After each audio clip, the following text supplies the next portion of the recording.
Today I want to show you how to knit the rosehip stitch. Now, recently I've fallen down a little bit of a rabbit hole of looking up vintage knitting stitches, and just like the open star stitch that I showed you a month or so ago, the rosehip stitch was another vintage knitting pattern that I found when I was having a bit of a search of new patterns that I could try out. It's just a 4-row repeat, so it's nice and short, and it creates all this texture using just knit stitches and slipped stitches. There's no purl stitches involved at all in creating this really lovely dense pattern. It's not a reversible stitch, so if I turn my work over, you can see that the back looks very different to the front, but what it does have, because of all of those slip stitches, is a really nice dense squishy texture, and all of that texture makes it perfect for incorporating into something like a face cloth or a dishcloth, or you could incorporate stripes of this into a blanket, and if you were really adventurous you could work a scarf using this with slightly bigger needles and you would get amazing texture. The pattern multiple for rosehip stitch is 4 plus 3. What that means is that you want to cast on a number of stitches that is a multiple of 4, and then you're going to add 3 additional stitches to the end of that cast on.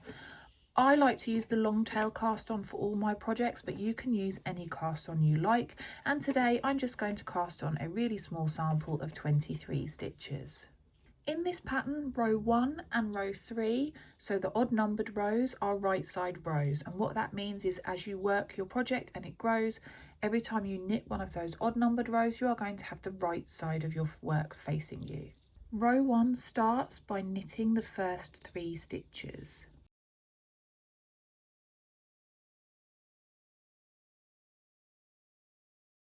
Now you're going to jump into a 4-stitch repeat that you're going to repeat all the way across until the end of your row. And the first stitch of that 4-row repeat is a slipped stitch, and we are going to slip 1 purlwise with the yarn behind. That means that your working yarn always stays behind your work for this row, and you're just going to slip the next stitch purlwise. So that means you're going to get your right hand needle, pop it into your stitch from right through to left as if to purl, and not from left through to right as if to knit. Pop that right hand needle in and slide that stitch firmly onto your right hand needle, and once you've done that you can take your left hand needle out. Once again, make sure that this working yarn stays at the back of your work, and then you are going to knit the next 3 stitches. And that is your 4-stitch repeat for row 1. So you are going to slip 1 purlwise with the yarn behind and then knit 3, and you're going to repeat that all the way to the end of your row, and you should finish your row on a knit 3. Row 2 also starts by knitting the first 3 stitches.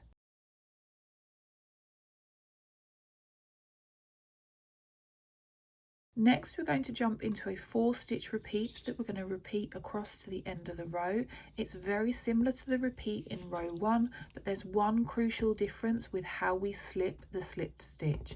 So for row 2, you are going to start by slipping 1 stitch with the yarn in front. So 1 stitch purlwise with the yarn in front.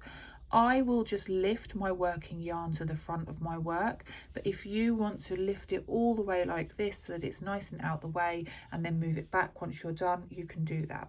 But the way I do it is I hold my working yarn on my right hand needle, and then just like with row 1, I'm going to slip my stitch purlwise. So I'm going to pop my right hand needle in from right through to left, slip the stitch all the way onto that right hand needle, and then remove my left hand needle.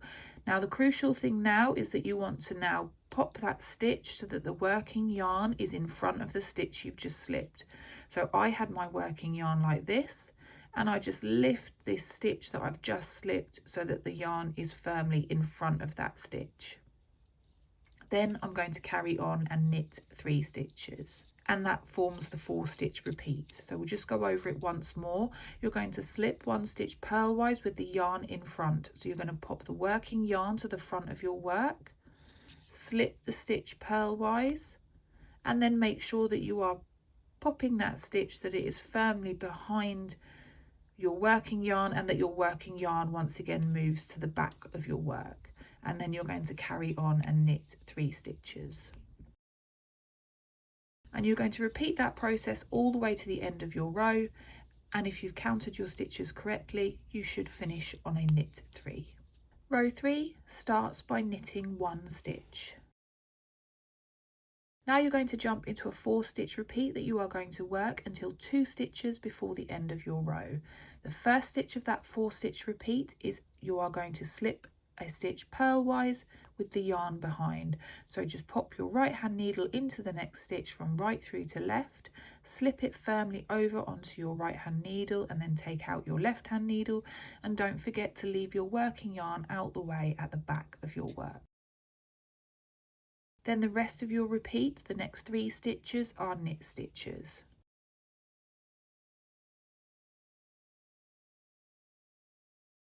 Just to recap that 4-stitch repeat once more, you are going to slip 1 purlwise with the yarn behind and then knit 3 stitches.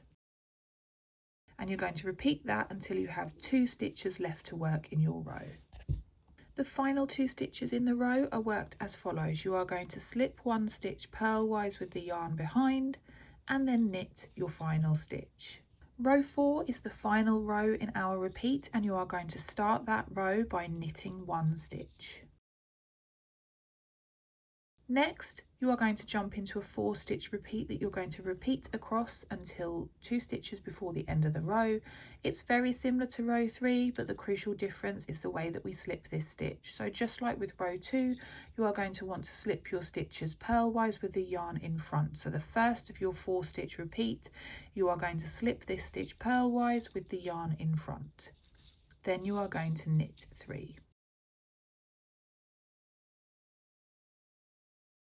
Just once more, you want to get your working yarn to the front of your work, either by holding it like I do or lifting it all the way to the front like this. Slip your stitch purlwise, so from right through to left, and then off that needle. And if you have lifted your working yarn to the front of your work, you just want to lift it back through so that it's back to the back of your work. And then you are going to knit 3. So the way I slip the stitch one final time is I lift the working yarn with my right hand needle, slip the stitch over, and then loop that stitch back underneath the working yarn so that the working yarn is back to the back of my work. And then you are going to knit 3. And you repeat that until you have 2 stitches left in the row, and that should be after a knit 3.